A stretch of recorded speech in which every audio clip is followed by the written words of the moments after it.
From behind home plate, your Orioles talk. Section 336, the next generation of Baltimore sports talk. Today on the show, we will look back at this week in Orioles baseball, wonder if we'll see any of these guys in 5 years from now as Orioles, as well as look at the draft and what we would like the Orioles to draft in a couple weeks. Plus, we'll talk with Ron Snyder, who wrote a book, A Season to Forget, all about the 1988 Orioles. Section 336, Matt, Josh, and Bert are at the games, hidden behind home plate. Let's go O's! Section 336. Ladies and gentlemen, boys and girls, Baltimore sports fans of all ages, welcome to Section 336, Next Generation of Baltimore Sports Talk. I am your endearingly stuttering host, Matt Sroka. As always, I'm joined by the zany Bert Brody. What up, coconuts? And the button lover, Josh Sroka. How you guys doing? Good. Okay. Yeah. You have a good weekend? Have either of you guys ever used I'm blanking on it, a pressure washer before? Yes. Yes. All right. I've been pressure washing my deck, Mandy and I, as we continue to work on the house. You know, every moment is working on this house to try to sell it because for some reason you make the house better than when you lived in it when you try to give it to someone else. So, like, our studio, which is now an office, has flooring. I put flooring down all weekend, and it makes this room sound a little different. But I was pressure washing today, and I was using it to strip all the paint off the deck. Worked really well. It's really powerful. But then my legs were covered with paint chips. So you know what I did? I used the pressure washer to get the paint chips off my leg. Don't do that. Yeah, it'll peel all the skin off your legs. It peeled a bunch of skin off, and my leg's bleeding now. Yeah, that's dangerous. Yeah. The whole purpose of a pressure washer is to peel the top layer of something off. Yes. Yeah. But I put it on a weaker setting, and I thought I'd be okay. I was not. So just a little, for all the little 336ers out there, if you ever get a pressure washer, it's made to clean the deck, not your legs. When I lived in Nashville, I worked at a country club, and one of our duties at the end of each day was to pressure wash all the golf carts. And we had one of those heavy-duty, crazy pressure, water pressure things to clean these things, clean the golf carts. And my bosses, like, put the fear of God into all of us. They're like, do not spray each other with this thing. It will hurt you badly. And so that just makes you want to do it, probably, right? No, I stayed. We did not mess with that pressure washer, man. We were scared of it. now you're sounding like Gigi. I was telling Gigi about how I shot my leg, and she said, "Be careful with that. You can cut off a finger." Yeah. Hey, big. So I don't think it's that bad, but it's bad. Hey, big news. First of all, big news, speaking of Gigi. And then I don't know if I've ever shared my story about working at Severna Park Golf Center. I want to share that story real quick. But, Josh, I noticed this week a big moment for you in your Twitter life. Something happened in my Twitter life? This may have happened before, and I didn't realize it until just today. Okay, then fill me in. What's going on the Twitter? You now officially have more Twitter followers than Mom. Oh, So I don't. Do I really? you do. Congratulations. That's a big deal. I feel like we should throw a party or something. That's huge. Can we rename the Father's Day celebration? I think it's now a Josh has more Twitter followers than his mom party. Now, Bert and I aren't there yet, No. but you have surpassed Mom. Congratulations. That is awesome. Yeah, it just took you 40 years of your life, but you finally did it. Oh, it took a long time, but you know what? That made my night. I did not notice that. Yeah, I noticed that. That is great. And then I saw that you passed. I got all excited, and then I went and checked mine, and I'm still not there yet. Yeah, you got to. I think I'm a little more active on Twitter than you guys. Totally. I can't complain about how many followers I have because that would actually require me to tweet. Right. Yeah. No, I have lots of I enjoy the conversations on Twitter, except for Raven fans. I get flooded with nerdy football talk. Oh, yeah. Which I sorry, but I ignore those tweets most of the time and let film study. Like, I'll get tagged in film study conversations. I will ignore them because I know that I'm not as smart as a lot of guys. So I'll just back off on those. Yeah. Oh, a quick story about Severna Park Golf Center. I don't know if I've ever shared this, but Bert mentioned something about golf carts. I wasn't really paying attention. My first job was Severna Park Golf Center in Severna Park. And my first day, he wanted me to cut the greens. And so I went out there to cut the greens, and I cut all the greens, all 9 holes. It's a lot of cutting. It was like an all morning to afternoon job. I come back up to the top, to the main offices that overlook the whole golf course. And my boss calls me over to come look at the golf course with them. And he looks me in the eye and says, "Son, you drunk?" And then I said, "No, I'm not drunk, sir. I'm fine." And he said, Look at those greens. I didn't realize you were supposed to cut the greens in a certain pattern, like these straight line patterns, because it shows up, right? It shows up which way you cut it. Right. And I was just cutting it any which way. No, they just said cut the greens. And so I just cut it any which way to do it. And so I had all these lines zigzagging all across the greens. And he accused me of being drunk. I said, it's 11 o'clock. I'm sweating. I'm not drunk. And then he told me to go out there and recut all the greens. And so I went out there and spent the afternoon recutting all the greens. That's my Severna Park Golf Center story.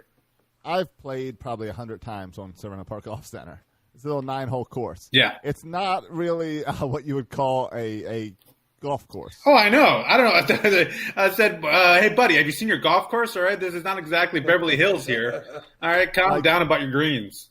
Right, like there's lucky that there's grass in most of it. I hated that job, and I thought cutting the greens was the worst. And then he asked me to go after that. The next day, it was picking up balls near the fence on the driving range as people were on the driving range. So I wanted to go back and cut greens after I had to pick up balls in the driving range while they were getting shot at me.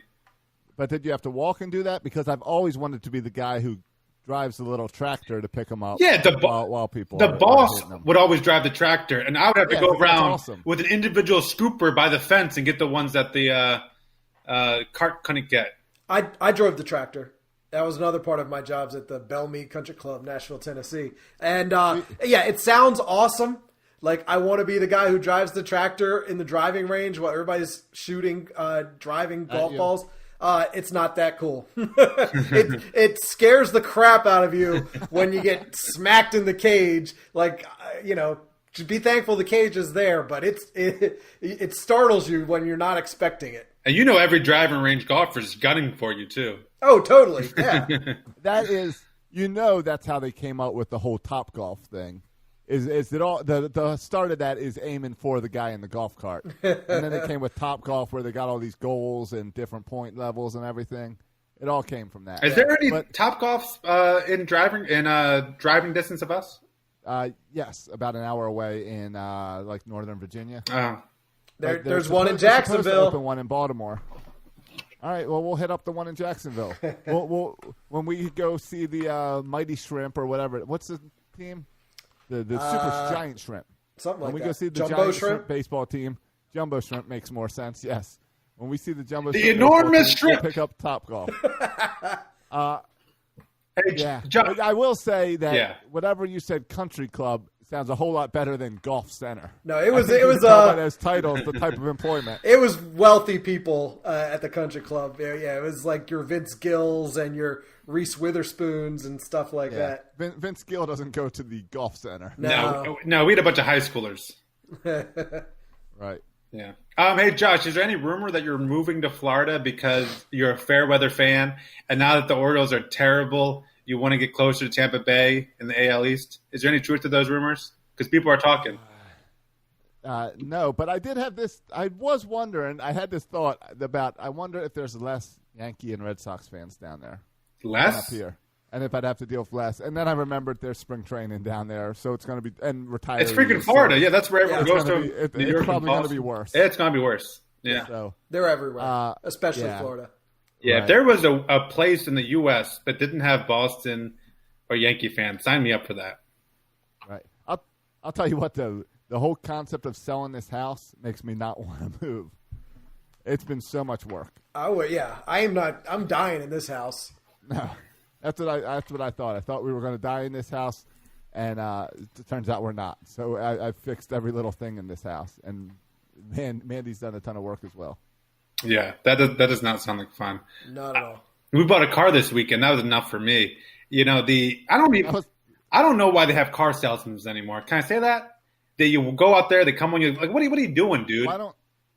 I've done my research. I know exactly how much your cars cost. I know how much they cost across the street. You're not selling me, dude. I know everything. I know I did the Carfax report. Or is it Carfax or Carfox? I don't know, but there's a Fox on the report. Yeah, it's fact. Okay, but why is there a Fox on there then? Because people get confused, and let's make it more confused. I don't know. Okay, but anyway. But you made a mistake. Yeah, what? You should have done Carvana, where they give you the giant coin and you put it in like a candy machine.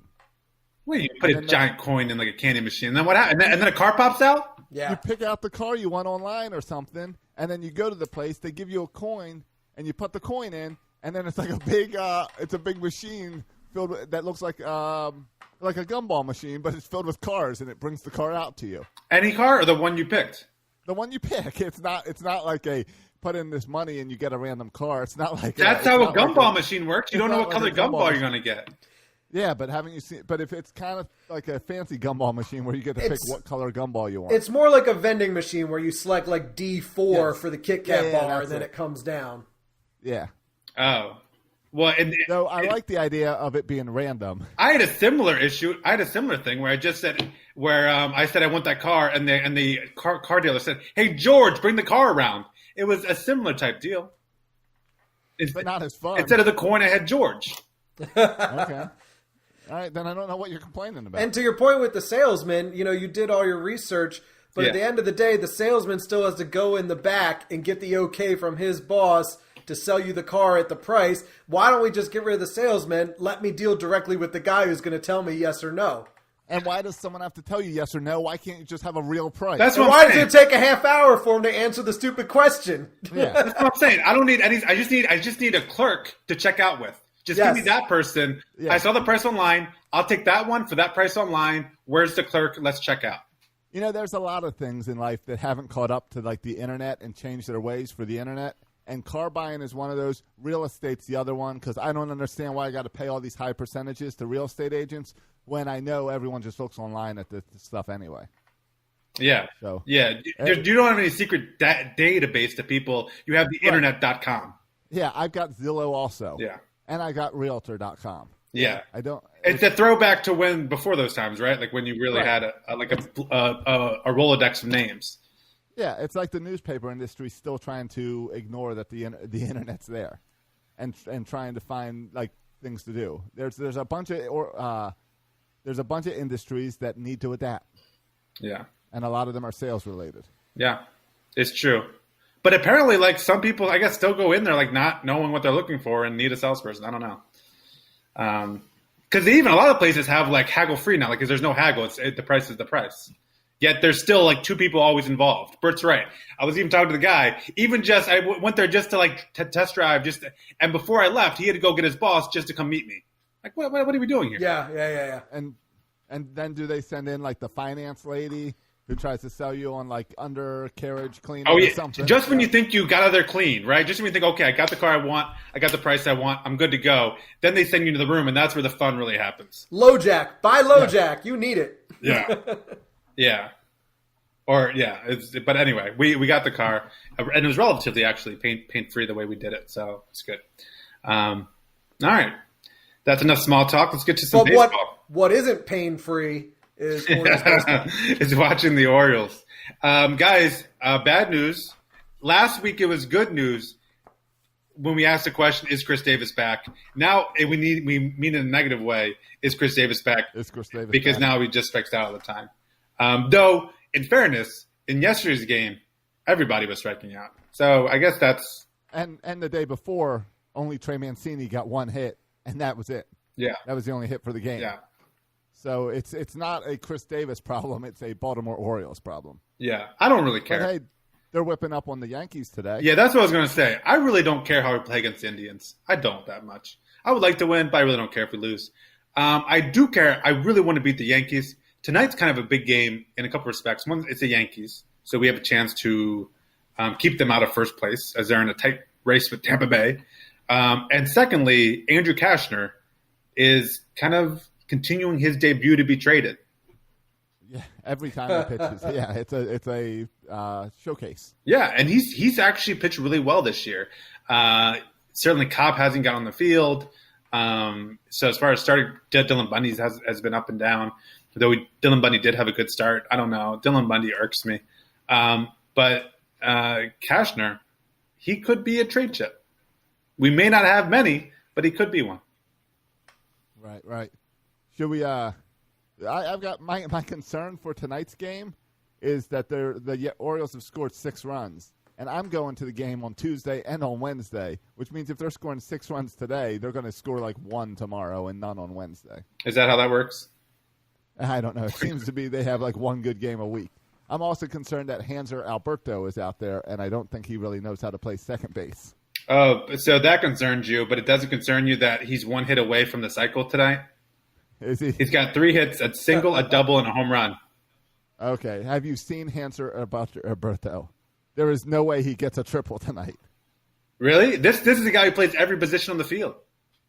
Yeah, sure. He can play every position in the field. That doesn't mean anything. If you play every position on the field, what that really means is you're not great at any one position. That's not what that means. Do I need to remind? Name a great ball player who plays multiple positions. That guy for the Twins, Gonzalez. What's he play? He plays all the positions. He was the guy who used to play for the Astros, Marwin Gonzalez.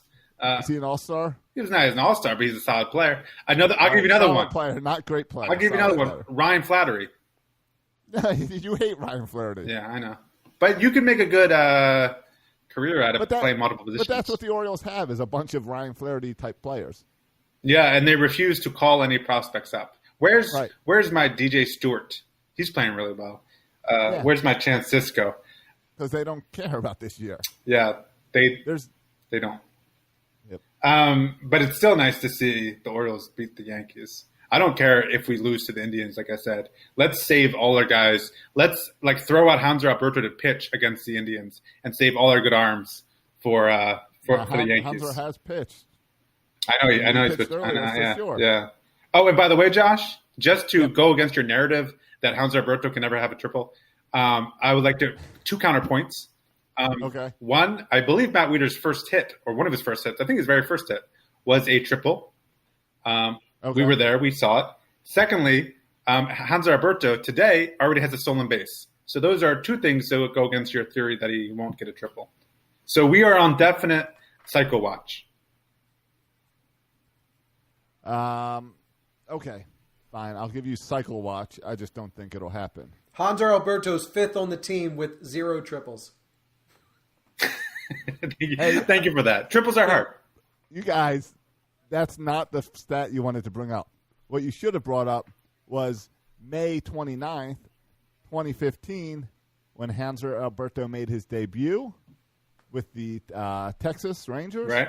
His very first hit, a triple. Oh, really? There you go. That's the stat you should have went with. Yeah. So, okay, we are on, cycle watch. Cycle watch. That's much better than a bunch of the other watches we've been having lately. Yeah, so it's been a tough week since we last talked. There was a couple of those weird rain delays in New York. Remember the start of the week, we looked like we would never play baseball again. But we did the doubleheader on Wednesday. We lost both those games. We lost to the Indians on Thursday. We won Friday, and then we lost on Saturday and lost on Sunday. So we're limping a bit here. Right. Have you noticed how long the rain delays have been, and how they'll wait forever? Especially with those Yankee games where they really tried to get that game in. You know, the one where they were bringing out pitchforks and everything. Yeah. And apparently it's pressure from Major League Baseball that is tired of all these rain delay games and the players union being upset with giving away off days. So baseball's trying to mandate them to do whatever they can do to make up a game in the same series. Yeah. So. I don't, going with technology, I think it's reasonable to be able to conclude if you're going to be able to play baseball that day. And yeah, there's a chance you could be wrong, but 9 out of 10 times you'll be right. And who cares if you're wrong that one time? They should have the policy that my county has. If ever there's the threat of snow, everything shuts down, even at the mere threat. They should be more quick in baseball to like call the game if it looks like it's gone. If there's a 99% chance of rain from 6 o'clock till 2 a.m., just cancel the game, dude. Yeah, I get that, but it's all about money and about getting people in the seats. Of course, the Orioles did do the right thing on Mother's Day after the 3-hour delay, offered tickets to people to come back. Yeah, I don't think that's necessary, but good for them, I guess. Yeah. So, but I don't understand why Yankee Stadium has such bad drainage. Why they had all that water in there when it's one of the newer stadiums. When we've heard forever about how like Camden Yards has some type of vacuum cleaner that sucks all the water down. Yeah, I don't remember last time I saw that. Like brooms pushing piles of water. Like, well, it was That's not a good look. It was pitchforks, and then there was some machine that I couldn't figure out what it was that they were rolling around. yeah, it was like something out of the 80s, the whole idea of using the brooms to sweep out the water. Like, what are we doing? This is a major league field and a new one. Right. So that was strange. Hey, I saw people were criticizing the endless debate on why no one comes to the game. And then I was I'm so tired of that debate. Well, I was looking at ticket prices, and the Orioles had pretty reasonable ticket prices on average. But I was wondering if Except that's kind of a deceptive stat. That page I saw that being pushed around on Twitter this week. yeah, Because those numbers are from the secondhand market. is that what they're from?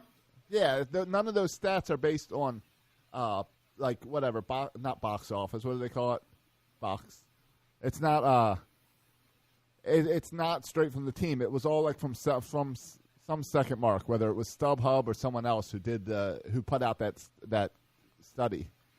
Oh, well, because I was also wondering like how that balances out because behind home plate, like the Nationals and Yankees and a lot of the other teams will have like these super expensive tickets that go right behind home plate. So if you're doing averages, since Orioles don't have those really expensive seats, does it kind of throw off some of those averages? I don't know. Yeah, that's true. If you think you should take I don't know, maybe remove the most expensive seats and the least expensive seats and figure out the average in the middle or something. There should be some way to do it, being like the common man. But it does feel like our tickets are expensive. Like I wonder if we compared Section 336, like our seats, Section 336, to all behind home plate, lower upper deck across baseball, how the Orioles would line up. Right. I don't think it would be the best by far. The cheapest by far. And the problem is this whole prime elite value that we talked about a couple of weeks ago.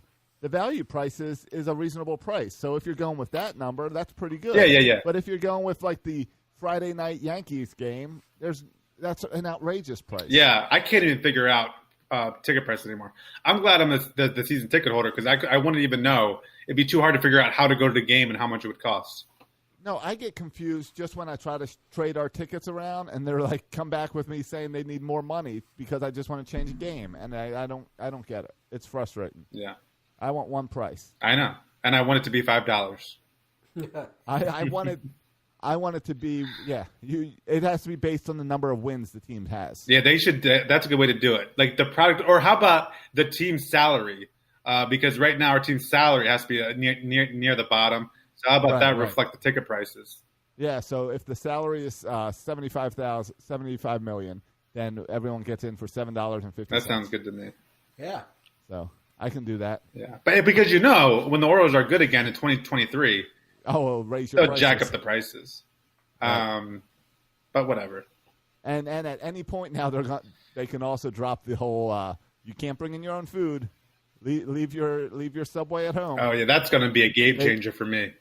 Right, because they love to hold that over the fans' heads and say, well, not only are our tickets reasonable, you can get in food for free. You can't do that in Washington. Yeah, it doesn't matter. I would strap peanut butter and jelly sandwiches to my chest to get it in. Like the movie. It's like the movie theater. Yeah. Like they say you can't bring anything in, but who doesn't take food into the movie theater? It would just mean I have to wear my cargo pants more. That's all that would mean. Yeah. It just means I need to find a spot to shove the Taco Bell. Yeah, I got rid of a bunch of my cargo shorts when they went out of style, but I did keep one pair that I wear every time I go to the movies, just to stuff the cargo pockets full of candy. Yeah, we use a purse. So Mandy carries the purse, not me, but we stick a bunch of stuff in it. And I did. Teach their own. I was at the movies once and saw a kid walk in with a backpack. I was very impressed with this kid because they didn't check his backpack. He sat down, pulled out a 6-pack out of his backpack. Oh, wow. Nice. So I thought that was impressive. I'm afraid to bring in any beverages into theater after the incident happened in college where I brought a bottle, and I put it on the ground, sitting in the back, and it knocked over. And you could hear it click, clink, click, clink, click, clink, click, clink, click, clink, all the way down. That's like They're in the middle of the Michael movie. Scott Really bringing the bottle of wine. I said, never again Andy am I bringing a beer Bernard's play. bottle into a movie theater. Click, clink, click, clink, click, clink. Embarrassing. Hey, did you guys read this story about the draft is coming up? We're just a couple weeks away, 2 weeks away from the 2019 MLB draft, where the Orioles are picking for the number one pick for the second time ever, first time since Ben McDonald, number one overall pick. Everyone said we're going to go with Adley Rutschman, I think it's Rutschman. Anyway, there was an article I saw that the Orioles may consider doing something a little bit tricky, where it's all about slot money, and they might draft Andrew Vaughn, the first baseman, who's expected to go to number 3. They might draft him number 1.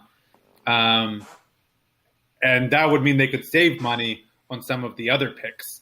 And so pick up maybe, a guy who should go higher, but they can overpay with like the 40th some pick that they have. Are you guys intrigued by that, or is that getting too cute and you just take Adley Rutschman because he's the best?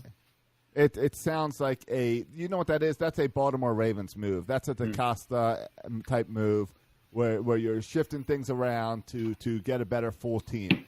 And I don't really care about that. I want the guy who they're praising as the next Jeter with Rutschman, or I want the catcher. Rutschman's the catcher.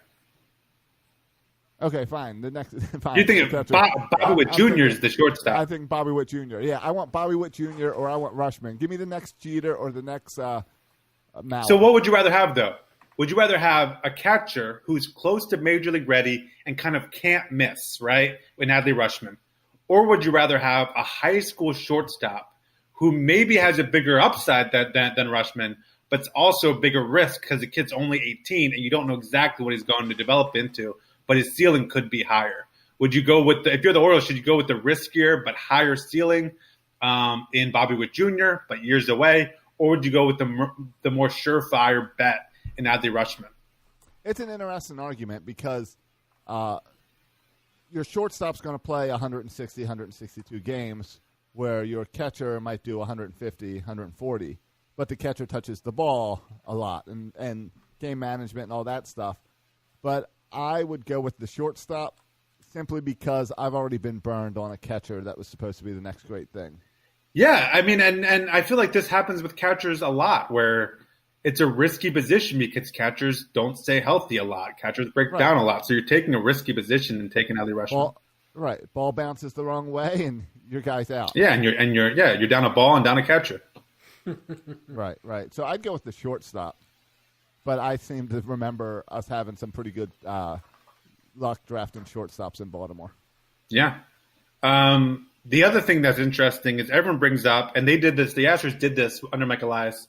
He's most famously famous for drafting Carlos Correa, right? And he drafted Carlos Correa, who was not the best player in the draft. He drafted him and didn't pay him as much because they did that little play with the picks. But what no one ever talks about, here's what everyone talks about. This is the guy. No one talks about his failures. Right. After Carlos Correa, the next guy they drafted was Mark Apple. You know who Mark Apple drafted in 2013? You know where he's playing now? He invented the iPhone. Right. Isn't that Tim Apple's brother? No.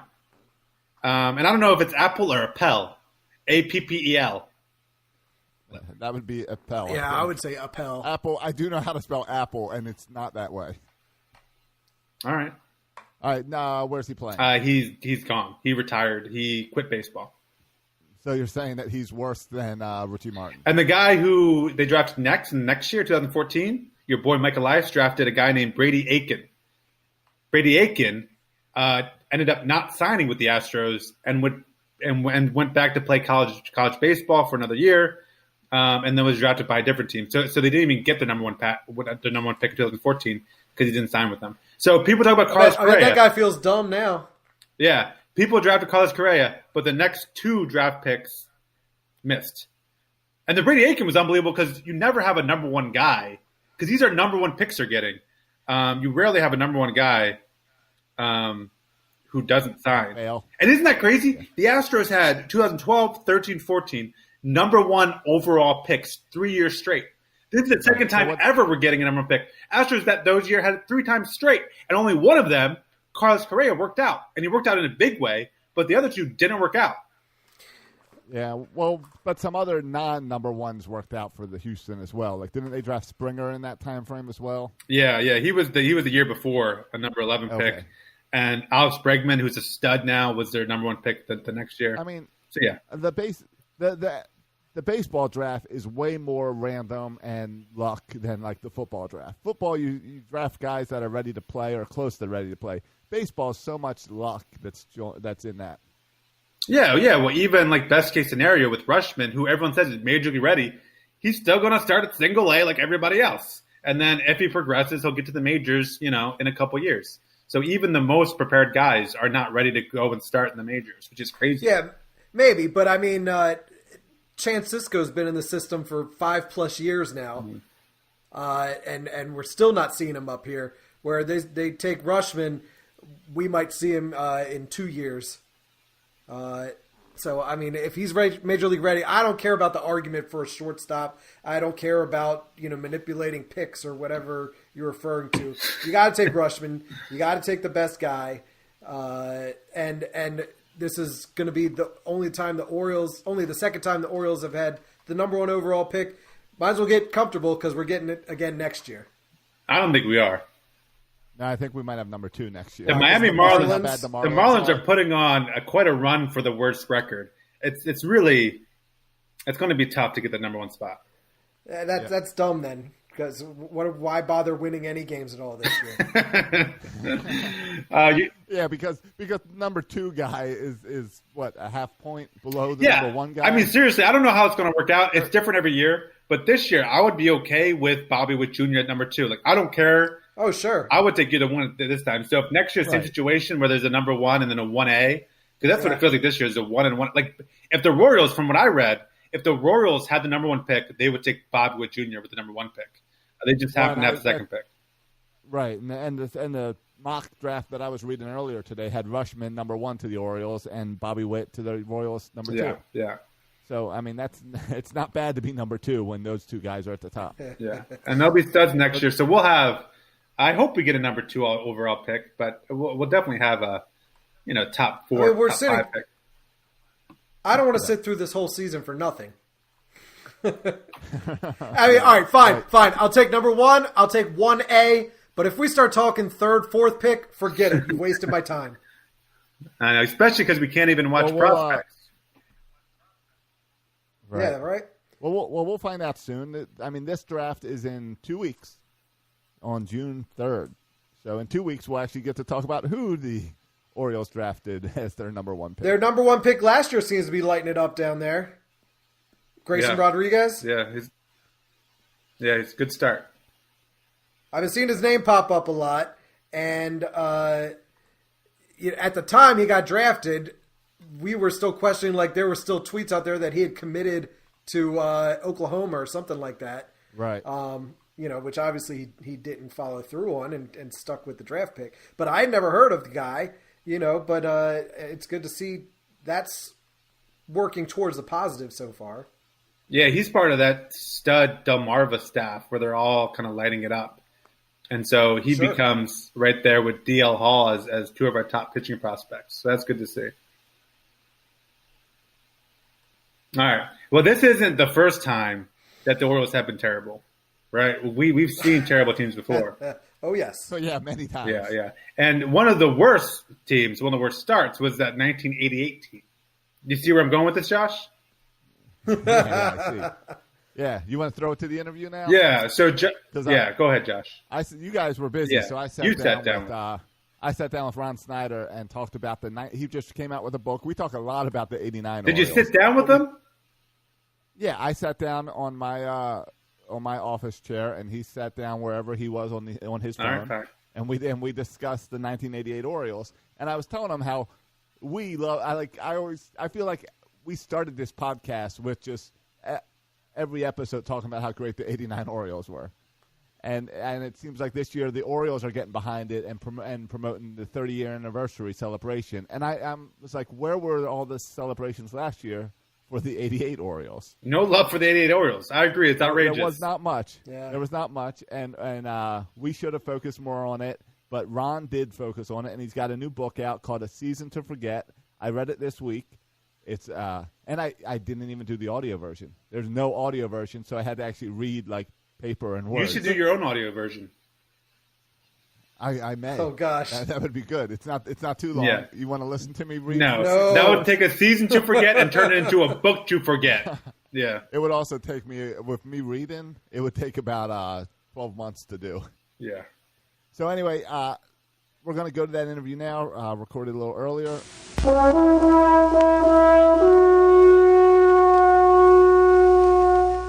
All right, joining us now on Section 336 is Ron Snyder, who has got a new book, A Season to Forget. And it sounds like a negative title. It's rare that you want to forget about a season and then pick up a book to read about it. But this is about the '88 Orioles. And we've talked a lot about the '89 Orioles the last year, and the Orioles are celebrating the '89 Orioles this year. But the '88 Orioles, a lot of people do want to forget it. And, Ron, you decided to dig into this. Why the '88 Orioles? Well, it was just a surreal time to be an Orioles fan. I'm a lifelong Baltimorean, and I grew up.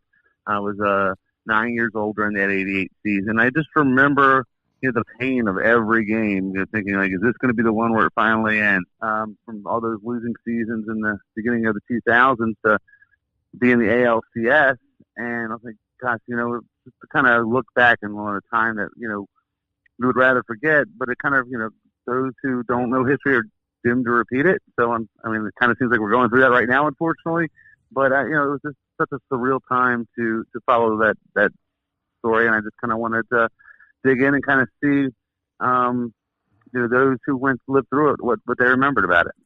Yeah, 1988 is so much different than now in 2019 in how you cover a baseball team. You talk about it at the beginning of your book. I am about the same age as you, so I was 8 and 9 through that season, and it was very similar to you. You fall asleep to the radio and listening to the Orioles, and you check the Sun in the morning to check the box scores.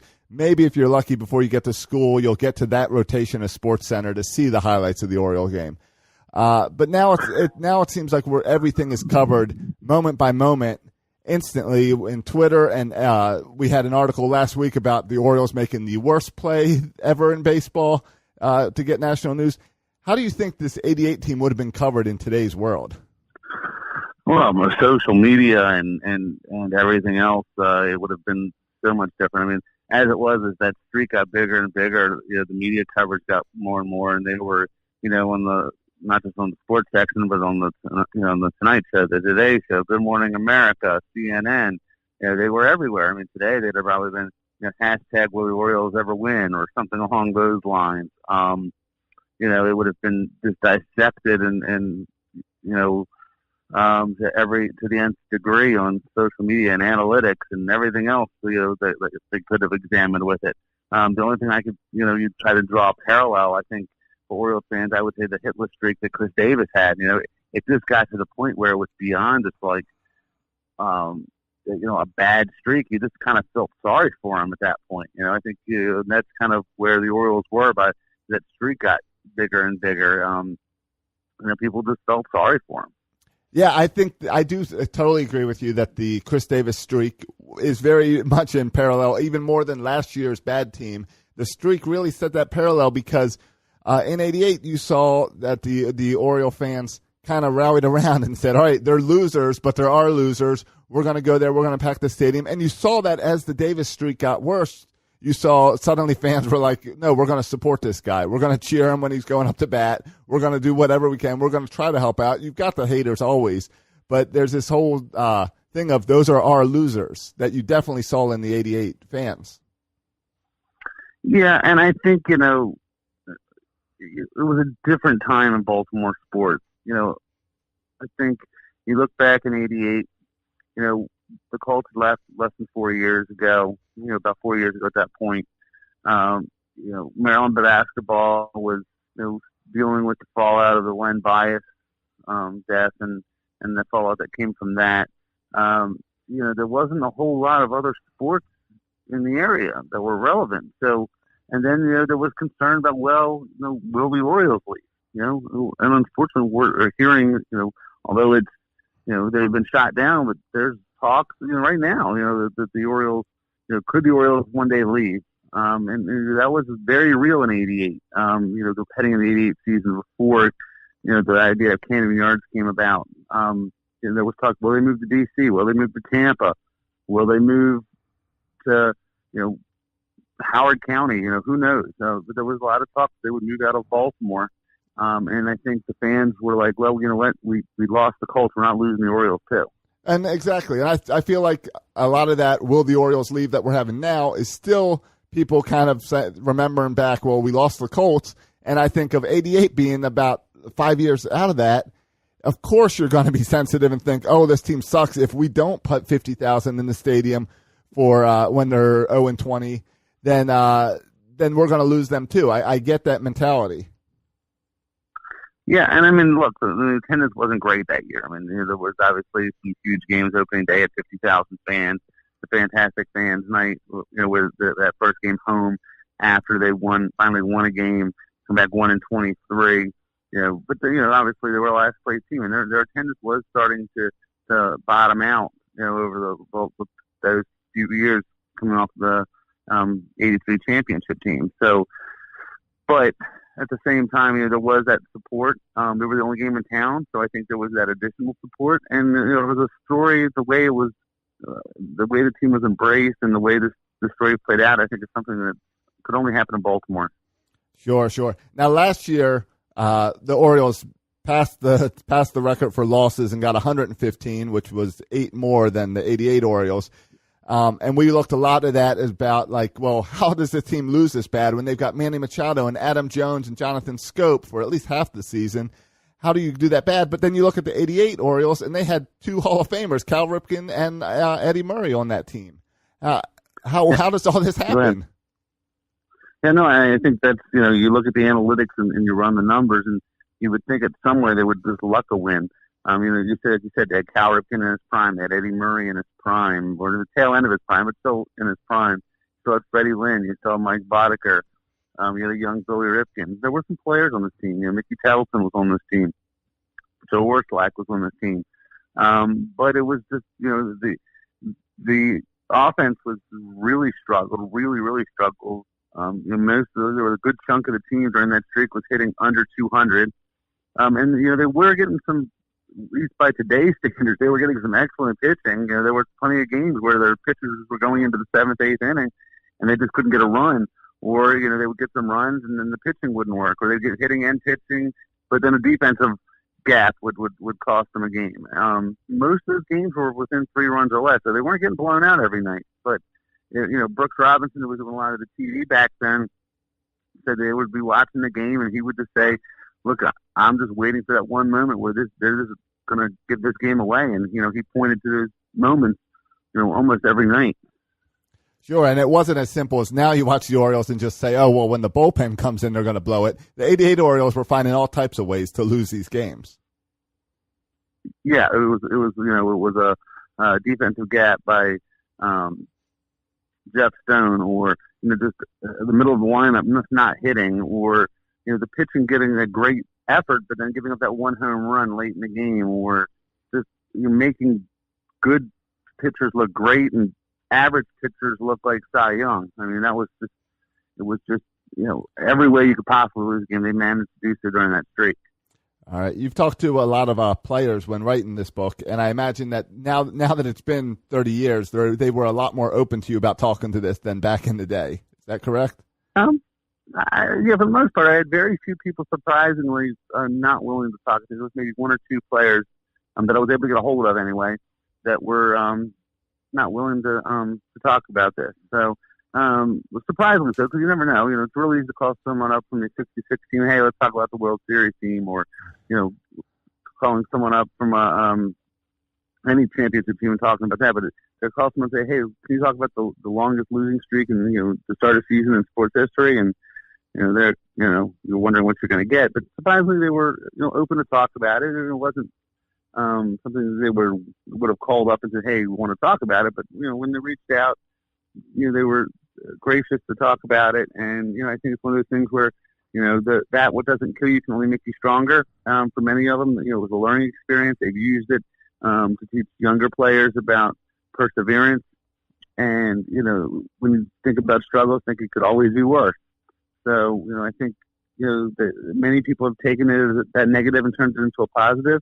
But at the same time, I don't think anyone would ever want to, wish that on their worst enemy as far as, other athletes wishing it on other teams. Sure. Of course not. I remember before I read your book, I remember the 88 season came up a little bit. I think it was last year when John Eisenberg came out with the Streak book about Cal and the streak. And I remember Cal opening up about a little bit in that about when Cal Sr. was fired after an 0-6 start to the season and how that didn't really motivate him to work harder to win. And I was surprised because you talk a lot in the book about how the Orioles kind of lost the Oriole way going into that. And when you talk to anyone now, they always talk about how that Oriole way foundation was Cal Ripken Sr. And then you think of the 89 team, and the 89 highlight video starts with, we got to get back to the Oriole way. So there's all this talk about the Oriole way. How did the Oriole way get lost? And then with Cal Sr. and that firing of 0-6, clearly that didn't motivate anyone because they lost for another 2 weeks. Did that affect the players in a negative way? Is it like Cal Sr. getting fired? Yes. Yeah, well, I mean, absolutely. I think a lot of them, it was nothing against Frank Robinson, who obviously took over, came with a great track record and a lot of respect in the clubhouse. But I think a lot of people felt like, look, it wasn't Cal Sr.'s fault that they were losing.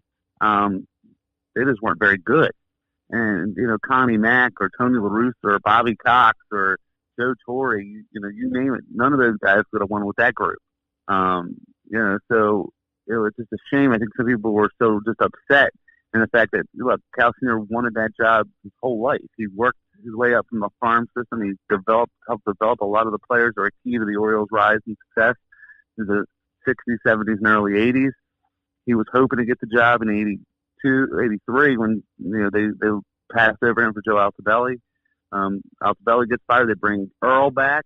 Earl, the team collapses in 86, and he finally gets the job in 87. Cal Sr. does, and you just think he's probably thinking to himself, I waited all this time, and I was there for Brooks and Jim and Boog and all those other great players, and this is when I get the team. And he knew going into the 88 season that they were going to be in trouble, but he didn't think they were going to be in that much trouble. Right. And I guess, what were expectations for fans going into that? Because I know 87 was a rough season, but I felt like this year going into 2019, Oriole fans, for the most part, were expecting losing. And you'd look at this roster and say, okay, that's a team that's going to lose. It's hard for me to look at the 88 roster and say, well, that's a team that's going to lose. Yeah, no, I think, look, I don't think they had great expectations for them in 88. I think the fans were one of those, if everything went right, they had a chance to maybe surprise the people. It was one of those, look, everyone's 0-0. We got some good players. We got some players that are still left over from the 83 team. If Scotty McGregor can come back healthy, if Mike Boddicker can, return to form, if the bullpen can hold up, if some of these young players that they took a chance on develop, if some of these fringe players that they brought in, were lived up to their expectations, they had a shot. And really, it was just a poorly constructed team. It was, there was no chemistry as far as that goes. There wasn't a lot of talent. And it was one that just got away from it very quickly. I mean, opening day was 12-0, and it just kind of lost to the Brewers, and they just never recovered. Right. All right, the book is A Season to Forget, the story of the 1988 Orioles. I'm going to make sure we share it on all of our social medias and everything. If you just Google it, it's the first thing that comes up is the Amazon link. I love that the that in the Amazon thing, it says it's categories as teen and young adult. Because as much as I think, oh, it's the 88 Orioles, this would be a great Father's Day gift, which it would be, I also think of, like, as a child that grew up with the 88, 89 Orioles, like, baseball was my life then. And to read, like, about that as another kid, it seems like a great thing to help pass down this story as you're watching and going to the games with your kids now and saying, I know the Orioles are bad now, but you've got this excitement and you've got Mike Elias talking about all this and everything, and you've got a hope. Let me remind you about the worst season I've ever watched as baseball, and it's a great way to pass this down to your kid. But I want to kind of parallel this season a little bit more to 88, and for the fans who are going out there, we're seeing the stadiums. No one's going. The stadium's empty. I think mass and ratings are still pretty good, which is something different than baseball back in 88. But clearly everything's down. There's negativity about the Orioles. What did you learn from getting so in-depth with the 88 Orioles that would help an Oriole fan dealing with today's losing? Well, I think, look, sports are cyclical. Losing isn't forever. Look, even though they didn't project it out long term, look, you talked about the 89 season came right after the 88 season, that why not season, which was probably my favorite season ever to watch Orioles. And, even though they came down to the final weekend and lost, in a time when to the Blue Jays and lost out on the AL East, and a time when there was no wild card and didn't make the playoffs, it was just such an exciting time. And I think because you've dealt with the pain of 88, the winning of 89 was just felt that much more exciting. The only parallel I can make of today's fans probably could relate to would be the 2012 Orioles, who won the wild card, came out of nowhere after 14 straight seasons of losing. And so all those Orioles that couldn't remember anything else but losing, and then have this playoff run, and then of course it stretches into 2014, 2016, where there was postseason play as well. I think that's, sometimes with sports, you don't appreciate the winning until you've dealt with the losing. You look at the Braves, for example, the great teams of the 90s, right? The team when the emotion that the fans felt in 91 when they got to the World Series, went worst to first, and you saw, after all those years of losing in Atlanta, and the same thing with Minnesota, all those years of losing, but then as the Braves won, the fans didn't come out as much. They had a hard time selling out games because people got complacent, right? So when you deal with that, when you deal with that losing, it makes the winning feel that much more important. Yeah, I totally get it, and I remember saying that throughout the 2012 season is if you weren't there for 2005, 6, 7, 8, if you didn't experience all that losing, you didn't understand what we were going through in 2012. And when you look back at, I'm just like you, that the 89 season is my favorite season because it hit me right at the right age, and the excitement with no expectations. We dream for a season like that back in Baltimore. But when you talk to a newer fan, they don't quite understand because they look back at the 89 and say, oh, well, you guys didn't even make it in the playoffs. I mean, but that team was fun, and it was like the Buckle Up Birds of 2012, where when you outdo those expectations and bring winning back, it just brings joy to the city. And it's we hear all the time about winning fixes everything. And so I love the hope that you're given for this team now. I mean, it's going to be like the 76ers said, follow the process, right? I mean, let's just hope that the process works. I do feel like they showed us in 2012, 13, 14, and in that stretch, especially in 2014, when they won, the fans came out. And I think that'll happen again, despite all of it. Look, and we can talk about all the other reasons people aren't coming downtown to the stadium. There's a whole bunch of other socioeconomic and political reasons we could talk about, but that's for another platform, another day. That they may not be coming out. But I think at the end of the day, when they start winning, fans will start coming out again. I totally agree. All right, Ron, thank you for coming on Section 336. We want everyone to go out and get A Season to Forget. It's available on Amazon, Kindle and hardcover. I love the audiobook style, so for me to sit down and actually read a book was something I hadn't done in a while, but I really enjoyed this book. And it's something I'm going to pass on to my dad for Father's Day as well, and I hope more people do that. And it's Memorial Day weekend coming up, so you need a book to take to the beach. Grab the hardcover, grab the Kindle, all on Amazon. Ron, thank you for joining us. Have a great day. Thank you guys so much. Onto the field. In Baltimore last night, baseball fans were in a much happier mood, as correspondent Richard Valeriani reports. The atmosphere was more Mardi Gras than Major League, as a near sellout crowd of over 50,000 people showed up for what was billed as Fantastic Fans Night. The party-minded fans gave their beloved birds a standing ovation before the game started, and then cheered each play as though they were rooting for a champion instead of a team that has compiled the worst record in baseball history. These are the Orioles. I'm from Baltimore. This is my team. The Orioles are the first team in baseball history to start a season by losing 21 games in a row. They're also the first team in baseball history to draw a crowd of 50,000 people with a record of 1-23. Nice. All right, Josh. Well, we appreciate you sitting down with Ron Snyder. It's a cool conversation. Do you guys think we talked about how like the '88 the fans in '88 got behind the Orioles and supported the Orioles, and it reminded me of all the fans that were getting excited for like Chris Davis in the street. Yeah. And kind of cheering him on and saying, well, he's our lovable loser. Yeah. Do you think the fans will get behind like this Mike Elias team this year, like these losers? They won't bring 50,000 like they did out in '88, but do you think it'll get to a point where it's like kind of like us, where when the Orioles win, it's just a pleasant surprise? I don't know. Or do you think the hatred will stop? If I could look into a crystal ball 3 years from now, I believe, and I hope that I'm right, that I will have a hard time naming 4 or 5 guys that are on this team right now. Hanser, yeah, like those guys will be erased from my memory, hopefully by the time the Orioles are good again. Bert's game time is going to be really hard in 5 years. Exactly. Yeah, I'll be like asking, where's Dwight Smith Jr. playing now? Right. I don't think there's anyone right now that's on the roster today that'll be here when the Orioles are good. Yeah, but at the same time, I go back to Brendan Hyde's first win and the David Hess's first win, how they did that cart and the cart shower. All right, the cart boys. Yeah, and there's something about... That seems so long ago. I know, but there's something cool about a team with no expectations.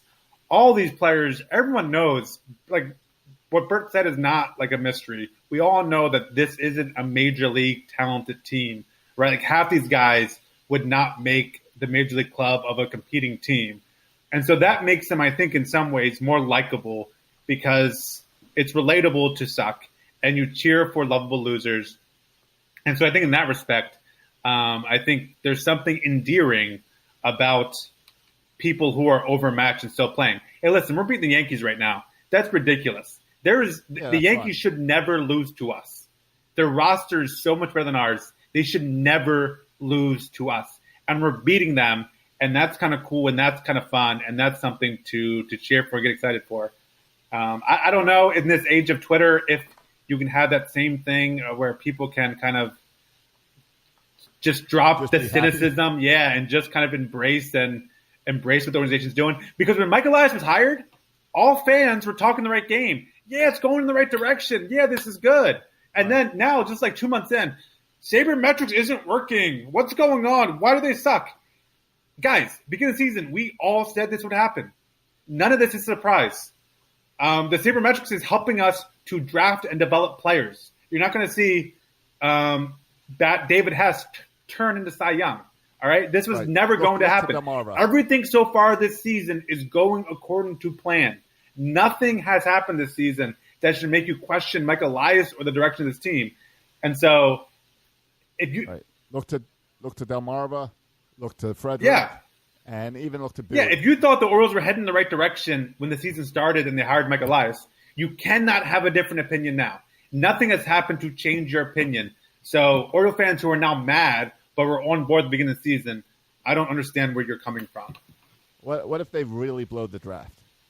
Yeah, but even if they really blow the draft, we won't even know about that for 4 more years. Right. So as long as it's one of those top players. What if they choose some pitcher you've never heard of? Yeah, but Mike Elias won't do that. No, they won't do that. Now Dan Duquette might have, but Mike Elias won't do that. Right. I still think though, we need to come up with some type of bet, the three of us, and the loser has to get one of the jerseys of these forgettable guys. Like an Alberto jersey that you're going to have for 5 years. Just don't give me a starting pitching jersey or one of these bullpen arm jerseys, and I'll be okay. Don't give me a Cody Carroll. All right, we're going to get you like a Paul Fry jersey. I'd get an Alberto jersey just so that I can chop the O off of it at the end, and when he's long gone, it'd just be an Albert jersey. Yeah, but you know whose jersey? Yeah, go ahead. I was going to say, you spoke to the fact that a lot of these guys are lovable losers, that they would not make the major league squad of any other serious contenders this year. But in the sense to make them worth cheering for or worth supporting, you could say, for how terrible they are, I could pitch better than this guy, and you might not be wrong. Right, that is true. Remember, years ago we were going to do a contest between the three of us saying we could make it into the rotation. I think this year we might actually be able to make it into the bullpen. That's true. That's true. I could literally hit better than Chris Davis hit this weekend. Yeah, it's true. Hey, but you know who might? These guys won't be part of the Orioles' future. But you know who might is a guy named Hunter Harvey. Mm-hmm. And you can find Hunter Harvey currently playing for the Bowie Bay Sox. Speaking of Bay Sox, Stewart there also? No, he's in Norfolk. All right. Never mind. He was with Bowie last year. All right, but anyway, speaking of Bay Sox. Yeah, can I make this transition, Josh? Jeez. All right, make the transition. But you know who is there? Our former Major League pitcher who we cut and then traded for, Pedro Arrojo. Oh, boy. Oh, that's the sell. That's how you sell the event. Though, you know what pitcher I'm kind of most excited about out of all those guys? Is a guy named, have you guys heard this name? Zach Lothar. Yes. Yeah, he was like pitcher of the week or something. Yeah, he was pitcher of the week this week. He's been tearing it up at every level. And he's never a top prospect because his fastball is only like 92. And people say you got to throw 98 to be a top prospect. But everywhere he pitches, he dominates and strikes everybody out. So Zach Lothar is having a great year at Bowie. So I would love to see either Zach Lothar or Hunter Harvey on Father's Day Sunday when we go to Day at the Bay with Section 336. So Day at the Bay, Father's Day is coming up here, in 3 Sundays? I don't know. Yeah, it's coming up quick. 1, I think it's 4 weeks away. 3, 4, 4 Sundays away. But that doesn't mean to hesitate to get your tickets. We've been promoting it for I meant 4 Sundays as in it's coming up quick, not as in take your time. Quick. Right. It's coming up quick. You can get free Bay Sox beer glasses, I believe is the pint giveaway. Glasses, yep. Pint glasses, yeah, not like eyeglasses. Right. Pint glasses. And you can play catch on the field with your dad or whoever you want to call dad. You can play catch. You can play catch with me and call me dad.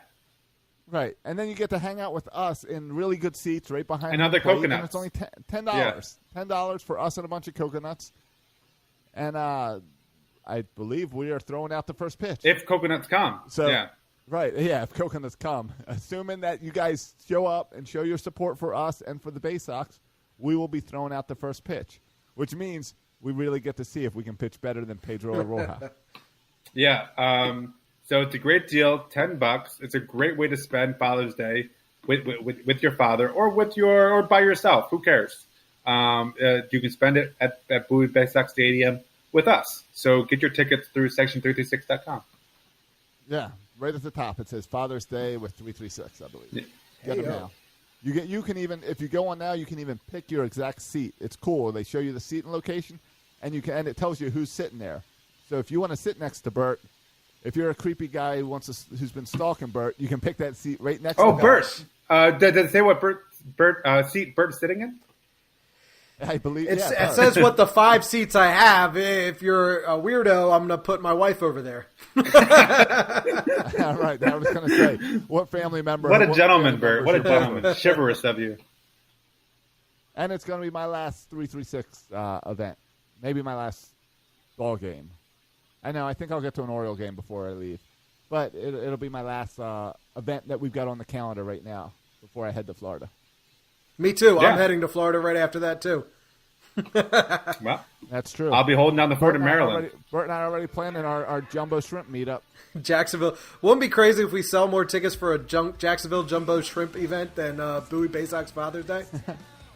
Yeah. If that's the case, we're picking up and moving the whole show to Florida. Yeah, you guys want to do a Raised Cast spinoff? I think most Rays fans don't know what a podcast is. They got like some older fans. I'm all for like sticking out the Orioles and lifelong Oriole fans. But I do know that when a baseball team wins, their podcasts get more downloads. Yeah.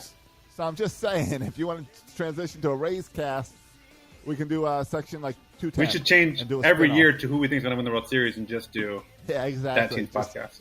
Get that fan base. Yep. Get the advertising dollars and get out of there. Just never pick the Nationals because they always project to win the World Series and they never do. Sucks to be a Nationals fan this year. Right.